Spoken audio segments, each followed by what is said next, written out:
আসসালামু আলাইকুম বন্ধুরা, আজকে একটি মজার ইউনিক রেসিপি নিয়ে হাজির হয়ে গেলাম। এটা বানানো খুবই সহজ, আপনাদেরকে বানিয়ে আজকে দেখাবো। আপনারাও ট্রাই করতে পারেন এমন রেসিপি, মজার মজার রেসিপি। এটা বানানোর জন্য আমি নিয়ে নিলাম কয়েকটা পটল। এগুলা আমি এই পাশ ও পাশ আমি ভালোভাবে কেটে নেব। এরপরে আমি একটা পটল নিয়ে নিলাম। এটাতে আমি একটা শেপ দেওয়ার চেষ্টা করতেছি, কিন্তু হচ্ছে না। ছুরি দিয়ে এটা কাটতে পারতেছি না, এটা হচ্ছে না, শেপ দিতে পারতেছে না। এরপর এটা ফেলে দিলাম। ফেলে দেওয়ার পর আরেকটা পটল নিলাম। এটা ভালোভাবে গ্রেটার দিয়ে আমি ছিলে নেব, না হলে ওইভাবে পারতেছি না, হচ্ছে না, মানে শেপ দেওয়া যাচ্ছে না। মানে খোসাটা অনেক শক্ত, সেই জন্য পারা যাচ্ছে না, তাই আমি খোসাটা ফেলে দিলাম। সবগুলো আমি এভাবে খোসা ফেলে পরিষ্কার করে নিলাম। আপনারাও এটা আমার সাথে থাকুন, দেখতে থাকুন আমি কি করি। আর এভাবে আপনারাও বাসায় ট্রাই করতে পারেন, অনেক ভালো লাগবে। এটা আমি বানানোর পর দেখলাম অনেক মানে মজাদার হয়েছে, কুরকুরে মুড়মুড়ে সফট, অনেক মজাদার হয়েছে। আপনারা বাসায় এরকম বৃষ্টির দিনে এরকম মজার মজার নাস্তা বা রেসিপি বানিয়ে বানিয়ে খেতে পারেন। তার জন্য তো ভিডিও দেখতে হবে, না হলে কিভাবে মানে বানাবেন, যে কোনো একটা আইডিয়া লাগবে। তার জন্য নিয়ে আসলাম আপনাদের জন্য এই আইডিয়াটা। আর আমার ভিডিও যদি ভালো লাগে একটা লাইক দিবেন এবং শেয়ার করে দিবেন।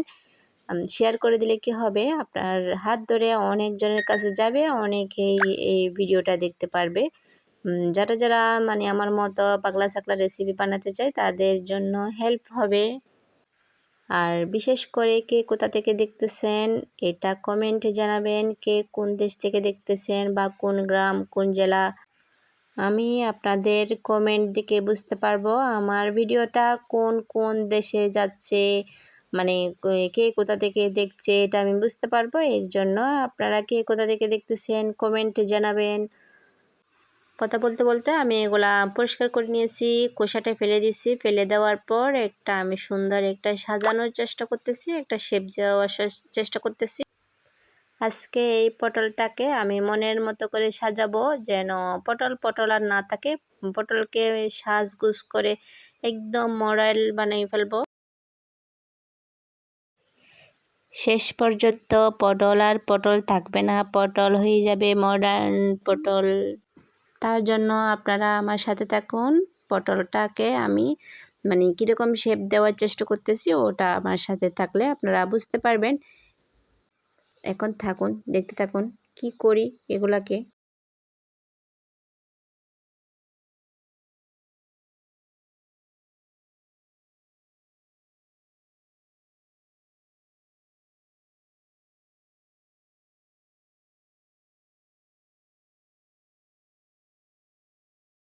এখন হয়ে গেছে, সবগুলাকে আমি এরকম করে মানে একটা ডিজাইন দিয়ে দিলাম। এই ডিজাইনটাকে আমি একটা ইয়া করব, এর জন্য আমি একটা ব্যাটার বানাবো। ব্যাটারে দিয়ে দিলাম আমি ভর্তি করে একটা মানে গোল চামচ, 1 চামচ ময়দা।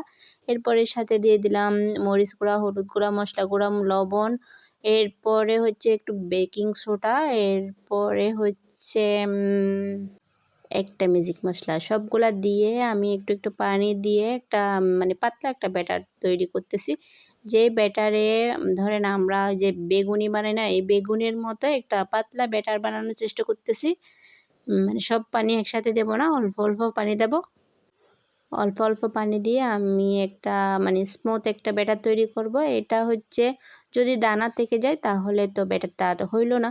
এখন ভালোভাবে ফাটাতে হবে, আমার মতো এভাবে ফাটিয়ে আপনারা দানাগুলা একদম স্মুথ করে ফেলবেন। আর মেখে যদি কিছুক্ষণ রেখে দেন তারপরেও এগুলো দানাগুলো চলে যায়। তো আমার তো এত সময় নেই, সেই জন্য আমি তাড়াহুড়ো করে একদম ঝটপট করে মেখে নিচ্ছি, ফাটাই ফেলে দিচ্ছি। একদম ফাটিয়ে মাটিয়ে সবগুলা একদম দানাগুলা নিয়ে চলে যাচ্ছি। ব্যাটারটা ঠিকঠাক হয়েছে কি না এটা বোঝার চেষ্টা হচ্ছে। এটা একটা মানে আঙ্গুল যদি ডুবাই দিবেন, যদি ভালোভাবে এটা কোট হয়ে যায় মনে করবেন হয়ে গেল, আর যদি না হয় মনে করবেন হয় নাই। তো এখন আমার হয়ে গেল। এখন আমি এগুলাকে এখন গোসল করাবো। সবগুলাকে আমি ডুব দিয়ে সুন্দর করে সাজগুজ করার জন্য আমি এগুলাকে এখানে ডুব দিয়ে দিয়ে একটা মানে ওই যে এই ব্যাটারটা ওদের গায়ে লাগিয়ে দেব। সবগুলা এভাবে আমি যেভাবে লাগাচ্ছি এভাবে আপনারাও লাগিয়ে দেবেন। এখন চুলায় চলে আসলাম। চুলা দিয়ে যদি তেলটা গরম হয়ে যায় এরপরে আমি একটা একটা দিয়ে দেব। একটু ছড়ানো করে দেওয়ার চেষ্টা করবেন। ছড়ানো করে দিলে কি হবে, একটু মুসমুসে হবে, না হলে একটার গায়ে একটা লেগে থাকবে। সেই জন্য ছড়ানোভাবে দিয়ে দেব। এভাবে একটা একটা করে সবগুলা আমি দিয়ে দেব এইখানে। এরপরে উল্টায় পাল্টায় দেব। উল্টায় পাল্টায় যদি মানে নরম হয় তাহলে তো হবে না, একটু মুসমুসে হতে হবে। সেই জন্য আমি সবগুলা দিয়ে একটা একটা দিয়ে এপাশ এপাশ করে একদম আঁচটা একদম ছোটো করে দিয়ে যেন পটলটা হয়ে যায়। এখানে তো পটলও আছে, পটলগুলো তো এখন সিদ্ধ হতে হবে, সিদ্ধ হতে হবে, মুসমুসে হতে হবে। সেই জন্য অনেক সময় লাগবে। আমি আঁচটা একদম লো করে দিয়ে অনেকক্ষণ জাল দিয়েছি। এরপরে মুসমুসে হয়ে গেলে নামিয়ে আমি সস দিয়ে খেয়ে ফেলবো। আর এতক্ষণ পর্যন্ত যারা আমার সাথে ছিলেন বা আছেন বা শেষ পর্যন্ত থাকবেন তাদেরকে অসংখ্য ধন্যবাদ। আমার সাথে থাকার জন্য অসংখ্য অসংখ্য অসংখ্য ধন্যবাদ। আর হচ্ছে একটা লাইক দিতে ভুলবেন না। সবাই একটা লাইক দেওয়ার অনুরোধ রইল সবাইকে।